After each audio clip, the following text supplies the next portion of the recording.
I'm Mike Zambelli. I'm the Alliance Manager at Trackstar Alliance. I kicked off the Alliance. I was actually involved in the whole bid process to be selected as the constructor partners, and then I was luckily involved to be in the selection of our design partners, and I was on the other side of the fence with the client selecting our design partners. So I've been on both sides of the fence during that whole selection process, which is fantastic. So I've been involved with Trackstar since early 2006, so nearly up 3 years. We signed it's a program alliance, so it's very different to a project alliance. It's a series of projects over a 5 to 6 year period, up to about $700 to $800 million at the moment, with the potential to grow in the future if we perform. And we kicked off in June 2006. That's when we signed our program alliance agreement with 5 companies involved in the alliance. So we've got QR, who is our client partner in the alliance, TEAS United Group joint venture, so 2 constructors formed a joint venture to be the constructor, and then 2 designers, Connor Wagner and Maunsell. They're both separate entities in the alliance. So we've got 5 companies in Trackstar, and that was very symbolic of our logo and our brand, that the star represents the 5 different companies in our alliance. Track is rail infrastructure, so hence Trackstar. So it's quite a unique alliance. We set it up like a business, not just a project. So we've set up a program office that's based in Brisbane, and we have projects within a couple of 100-kilometre radius of the project.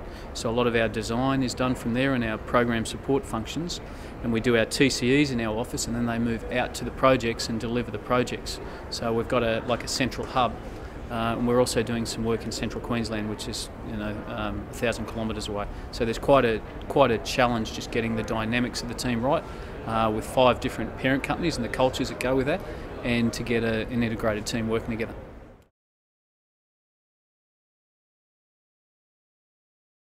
We made a conscious decision before we actually signed the program alliance to get our own office environment set up where everyone could work together quickly. So within 2 weeks of signing the agreement, we had 80 staff from all the 5 parents working together.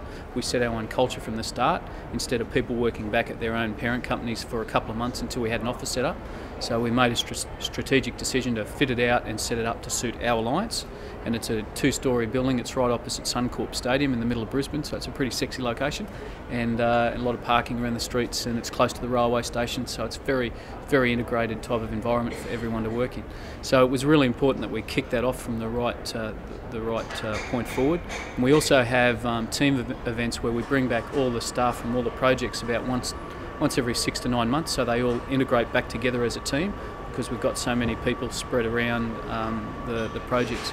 We peaked at about 400 staff and about 1,000 personnel across all the projects, so it gives you an idea of the scale of the operation that we're dealing with.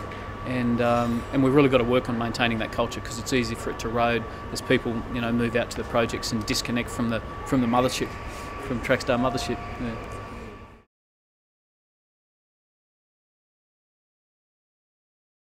We had a lot of discussion at the start of the alliance about what actually is client value, and it's really important to sit down and take the time and understand what that is.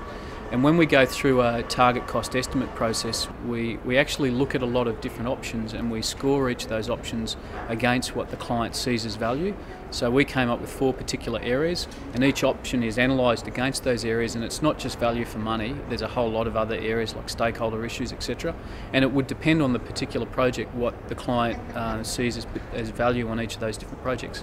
So we do that analysis, and we make sure we're heading off in the right direction during the design and TCE process. It's really easy to not do that and think you're delivering value.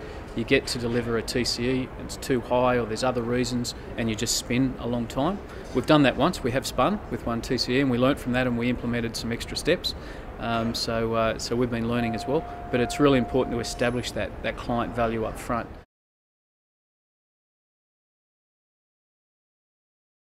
The perception that alliancing can fit in any type of project is not right. There's got to be the right parameters for alliances to be selected. It's not just let's go do an alliance because it's a sexy thing to do and it sounds like it's going to deliver the right outcomes.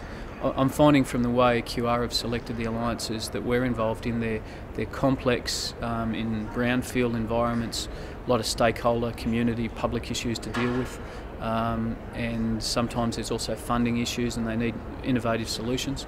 So you've got to have a couple of ticks in the boxes to actually select that the Alliance is the right delivery vehicle for a project. So that's how I see the world at the moment. They're not for every project. Where there's scope really defined, you can go D&C or construct only. You don't need to go to an alliance if the risks are well known and they can be given to the right parties.